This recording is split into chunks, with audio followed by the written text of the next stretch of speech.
Have you ever made a decision that seemed perfectly logical until it wasn't, or solved a problem without knowing exactly how you did it? Every day we make choices, weigh options, and try to reason our way through life. But how reliable are those mental shortcuts? In this episode, we're diving into the fascinating world of reasoning and decision making, from why we fall for bad arguments to how we solve complex problems. So get ready to explore cognitive mechanics behind how we think, why we choose, and what it really means for us to solve problems.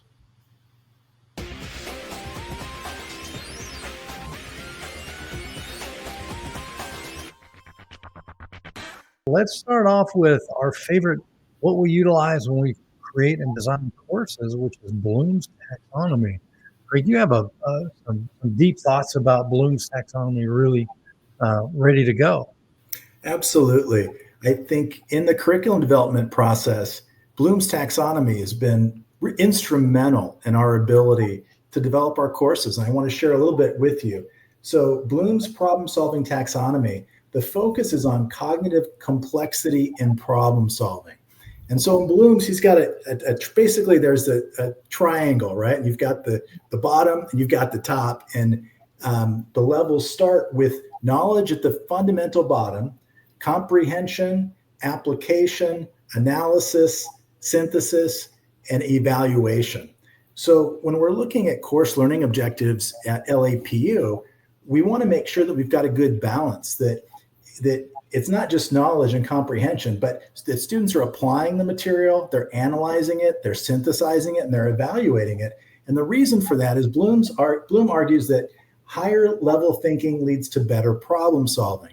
So we don't want to just be at the lower levels. We want to be at the higher levels as well. So an example for me is, it's one thing to take a course as a student. As a student, oftentimes I'll apply things and I'll learn it. But to teach a course is really different, because once you're teaching a course, now I'm analyzing what I'm doing in terms of teaching, I'm synthesizing it, and I'm evaluating the impact of the curriculum. And so when you've taught a course, your level of understanding is so different than when you've just taken a course. I think that's the best example that I can provide. But again, it's one thing to learn something. It's another thing to teach something. And when you're teaching something and you're cognitively going through it, it leads to just a greater understanding of it. And so at LAPU, we try to stay in those the higher level areas for students in our course learning objectives, because we want you to be able to have better problem solving skills. One of our goals at LAPU is to prepare students for career success. Well, if you're going to be successful in your career, you need to be able to do problem solving at high levels. And so in any event, I just wanted to share a little bit with you in that and talk a little bit about Bloom. So thank you, George. So if we're able to then work at the higher levels, like analysis, synthesis of ideas. So I really like the synthesis of ideas. So that means there are no simple problems today. Pretty much everything's a complex problem that we're trying to solve for, right? I mean, if that's not true, it certainly feels that way.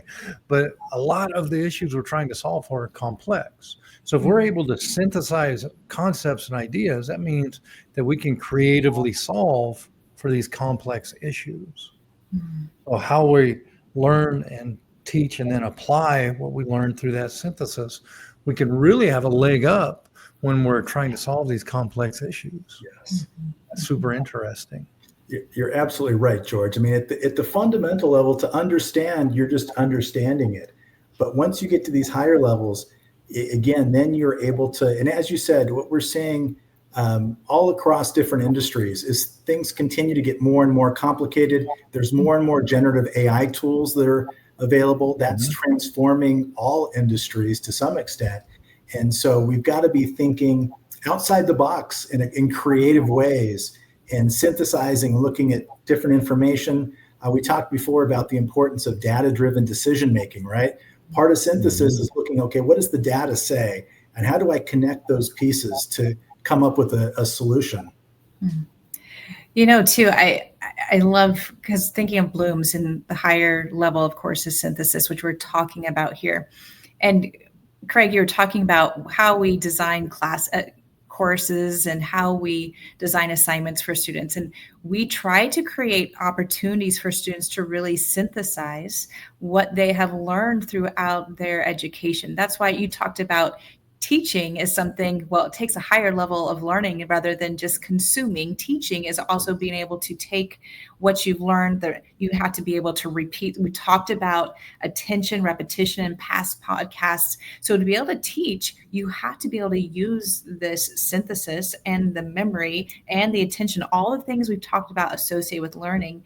And that's why we have assignments for students like doing presentations where they have to synthesize, do the research, synthesize, and be able to teach with knowledge and skill what they've been consuming throughout time. So throughout their time learning. So I think that we try to, especially in our applied psychology program, think of numerous ways for students to synthesize not only what they are learning, but create it into a doing as well. So consuming and doing as well. And so that synthesis is so important whenever we think of higher levels of cognition.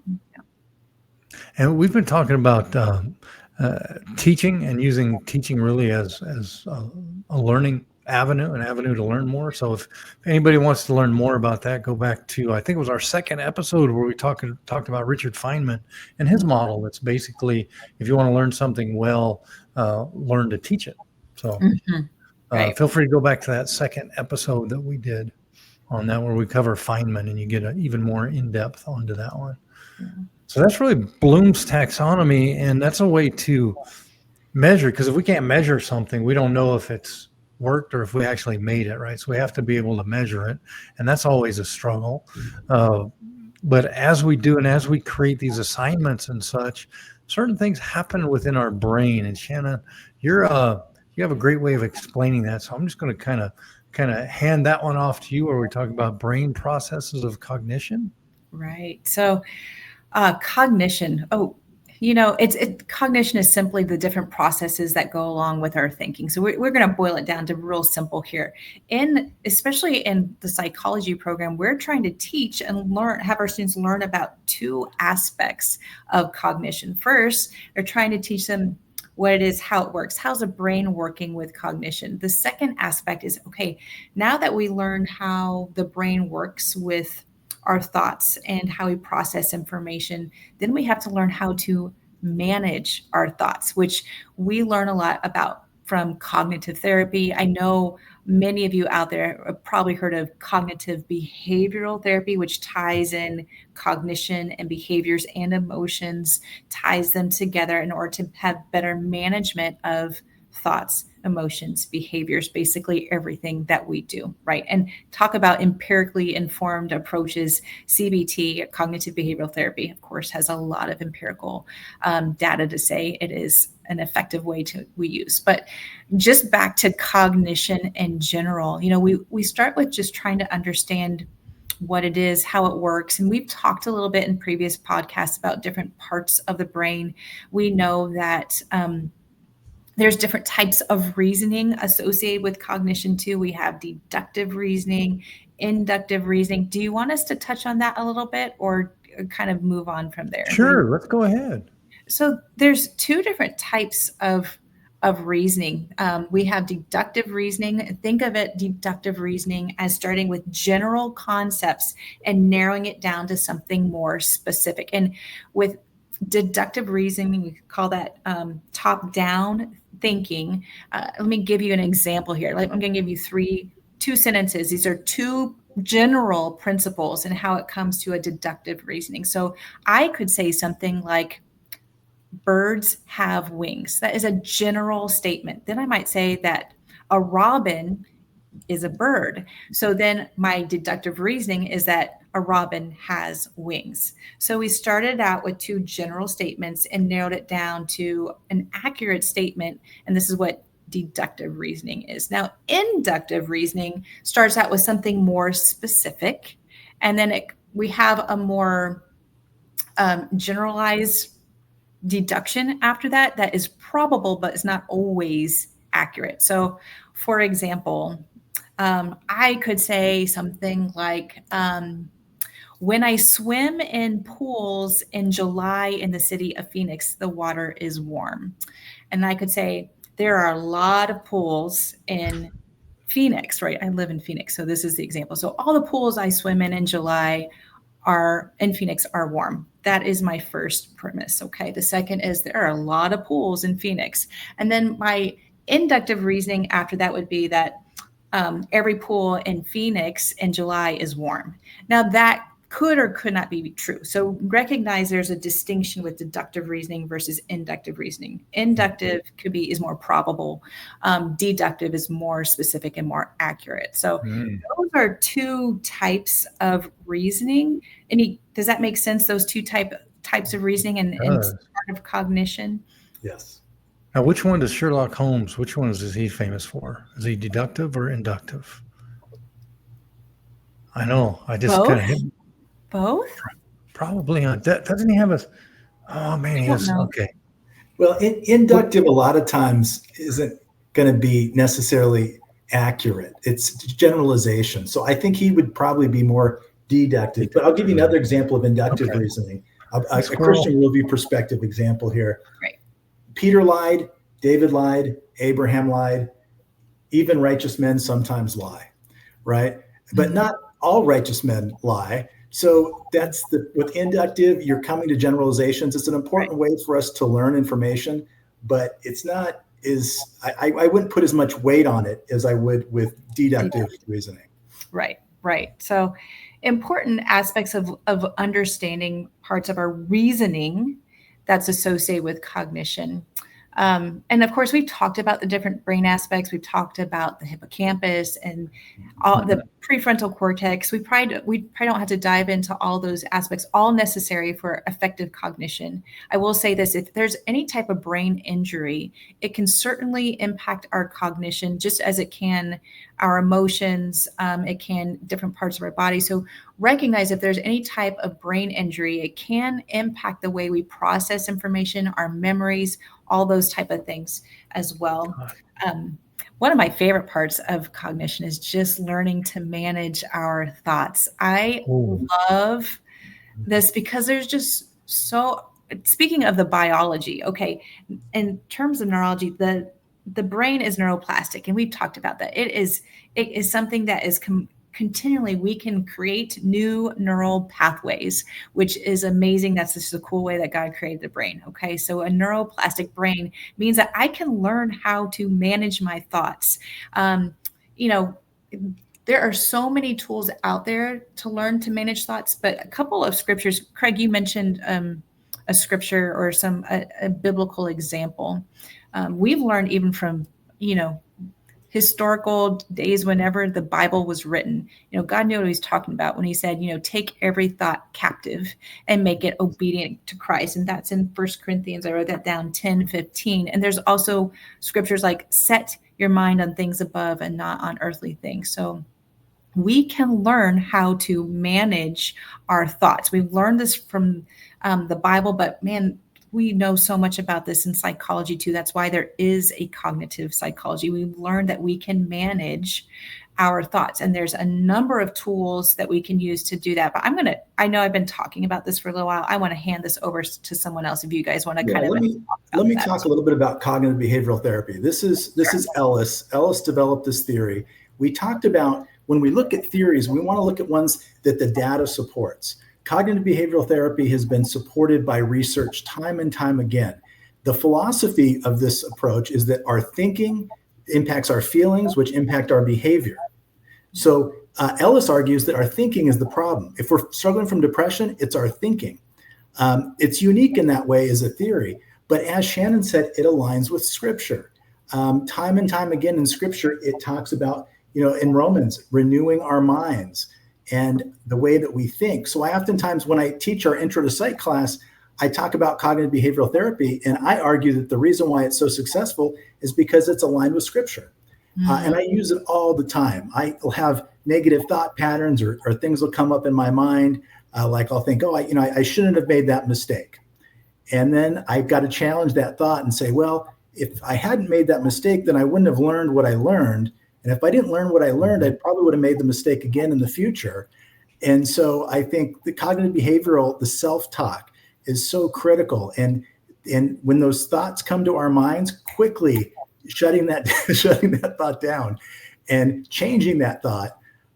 So I know for me personally in my life, that's been really helpful because I can get a lot of thoughts that aren't productive and aren't helpful. But when I'm able to manage that quickly and stop that thinking, and again, my philosophy around it is that, it's real similar to scripture about renewing our mind and making sure that we're thinking the right thing. So there's other theories like person-centered, therapy approach from Rogers that basically says that, we've got certain feelings and we're responding to our feelings, right? So cognitive behavioral therapy is unique in that it really focuses on our thinking, not our feelings, on our thinking, and argues that if we get the thinking right, that'll change our feelings and then that'll change our behaviors.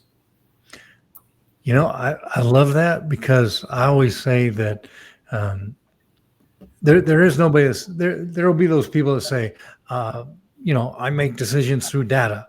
No, you don't. You make decisions on how the data makes you feel. You don't make the decisions on the data, right? Or else life would be very simple. Those decisions and behaviors that we choose, that's a very feeling sort of thing. We do that through our feelings. And if we can subvert what those feelings are through our thoughts, primarily in the beginning, man, we can control a lot of situations really well.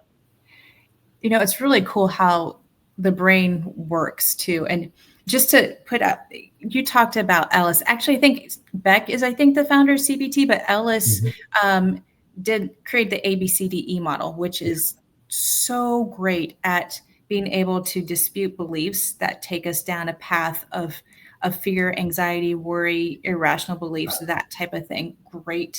Great tool that we have there. But you're talking about the emotions. And one of the things that we've learned, and we've talked again a little bit about the brain, but if you remember the amygdala in the brain, there is, anytime we get in a situation, there's a high emotion. So George, you just talked about how our emotions can drive our decisions, right? So whenever there's something where there's high emotion, there is this backdoor approach in the brain. So let's say I see a text. I'm just going to give you an example of how this works. I see a text. And so that sensory input is received by the thalamus, and then it translates to the language of the brain, and it can take this back door to the amygdala. When you think of the fight, flight, or freeze response, that's our amygdala. And it pauses, and it doesn't go first to our part of the brain where we process information. So if anyone out there has ever had a situation where there is heightened emotion, and you might not even realize what you've said or done, it makes sense because that's what happened. Our brain gets into this really heightened emotional protective response because of the emotion. And then our processing part of the brain kind of goes in this delayed state. So tip for you guys out there, one of the things we can do when you're full of emotion, it is so beneficial just to pause, literally if you can step away, step away. If you can count to 10, count to 10. But that pause helps redirect the information to the part of the brain where we're going to be processing information. So whether you're a parent and you've got a teenager and there's heightened emotion and you guys just need to cool out, take a break, because then we can process information better for yourself. And it can be even heightened, like, I'm so excited right now. I'm elated about something. Still the same thing. Lots of emotion. We're not going to be able to process information as well. So take that pause and break. George. Is that the infamous amygdala hijacking? It is, yes, the amygdala hijacking. I think that was coined by Goleman, actually. And I might be wrong, but I know that he talks about in his book, the emotional/amygdala hijacking. Yeah. Man, I always think whenever we talk about that, I always think of people who road rage. Yes. That's a great example. Perfectly good human being get behind a wheel. Right. What happens? I know there's so many situations where we allow our emotions to get the best of us. And we look back and think, what was I thinking? That phrase right there, what was I thinking? Well, if we look at the science, we recognize you weren't thinking effectively right then because you weren't processing information as well. That is why we just have to pause. You know, the scripture in James, it says, everyone be quick to listen, slow to speak, and slow to become angry. That is very much aligns with what we learn in the field of psychology, how to manage your thoughts and your emotions there. So, yeah, I get really excited talking about this because I love when people learn how to start focusing on positive thinking, how to manage their emotions. So I'm going to let you guys talk because I could just talk forever on this. Go for it, Greg. So I was just going to add, you're absolutely right, Shannon. Beck is the founder of cognitive therapy. I was talking about REBT, which is rational emotive behavioral therapy, and which is a subset of the work that Beck had done. Mm-hmm. But yeah, I couldn't agree more with you. I think one of the things that I'm the most encouraged to connect with students about as I'm teaching the Intro to Psych course is watching them be able to challenge their own thinking around a lot of self-defeating thoughts that they've had in their lives that had made them feel less than. Mm-hmm. And to be able to, to challenge those thoughts and say, well, where did that thought come from? And then to be able to change that thought is so critical. And so I've seen so many students come into my class and they are kind of grappling with a lot of these self-defeating thoughts and beliefs, and they're so open to share all of that. And it gives me the opportunity just to kind of pour into them and say, let's challenge some of those thoughts. And then I can also reframe their resilience. There's this thing in our culture, it's a negativity bias. Mm-hmm. And oftentimes we look at the negative 9 times out of 10. So if I get an evaluation for teaching, I could get 10 comments, and if 9 are positive and 1 is negative, that 1 negative is where I gravitate towards. Right. And I focus on it. My feedback is, I messed that up. And so we've got this negativity bias. And in order to challenge that, oftentimes we've got to take a step back.